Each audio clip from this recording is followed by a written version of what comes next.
পাকিস্তান লুকিয়ে nuclear bomb test করছে এমন বক্তব্য আমেরিকান প্রেসিডেন্ট ডোনাল্ড ট্রাম্পের। শুধু যে পাকিস্তান এমন নয়, নর্থ কোরিয়া, চায়না বা রাশিয়া, যেসব দেশ মানে একনায়কতন্ত্র থাকে, যেসব দেশে মানে মিডিয়ার কোনো রাইট সেরকম থাকে না, সেই সব দেশে এমন করছে। কারণ এই সব তথ্য সাধারণত মিডিয়াতে আসে না।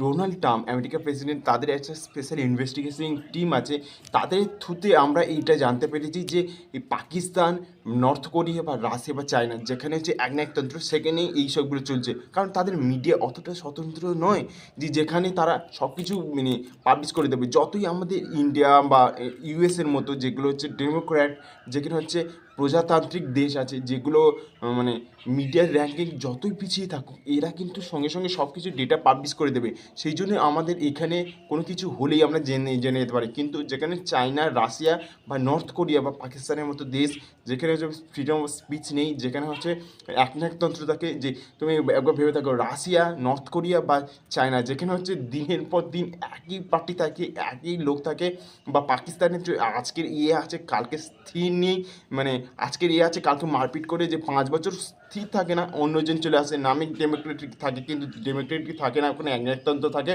তো মিলিটারির কাছে সব কিছু পাওয়ার থাকে, তো সেই সব দেশেই একমাত্র এইগুলো পসিবল হয়। তাছাড়া অন্য কোনো দেশ যদি করে ওপেনলি, তাহলেই সব মানে মানে সে করতে পারবে, নইলে গোপনভাবে সে করতে পারবে না। মানে আমেরিকা বা ইন্ডিয়ার মতো দেশ, আমেরিকা এখন বলছে যে নিউক্লিয়ার টেস্ট করবে তারা ওপেনলি। আর এই ওপেনলি যদি করে বা এরা যদি লুকিয়েও করে, তবে মিডিয়ার থ্রুতে জানা যাবে।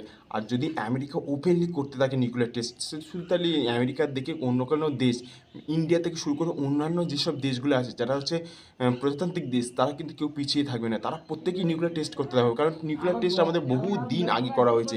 তো প্রত্যেকটা মানে নিয়ম দিন বাড়তে থাকলে যখন, তখন নিউক্লিয়ার নতুন নতুন ভার্সান, নতুন নতুন সব কিছু আবিষ্কার করতে থাকে। কারণ নিউক্লিয়ার মানে বোম এমন একটা জিনিস যেখানে হচ্ছে তুমি চাইলে পুরো একটা দেশকে নষ্ট করে দিতে পারো, পুরো একটা রাজ্যকে নষ্ট করতে পারবে, বা একটা শহরকে নষ্ট করতে পারবে, এমন এমন ভার্সন আসছে।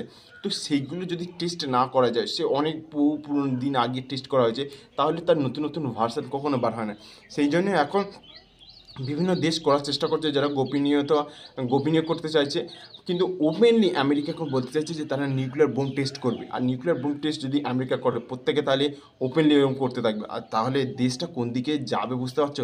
এখন যে পরিমাণ নিউক্লিয়ার বোম আছে, সেই নিউক্লিয়ার বোম দিয়ে পুরো পৃথিবীটাকে মানে 8-10 বার উড়িয়ে দিয়ে যেতে পারে, এরকম পরিমাণ নিউক্লিয়ার বোম আছে, মানে বিনষ্ট করে দিতে পারে পৃথিবীতে। তার এবার ভাবো, যদি ওপেনলি সবাই নিউক্লিয়ার টেস্ট করতে থাকে, তাহলে পৃথিবীটা কোন দিক থেকে কোন দিকে গড়াবে।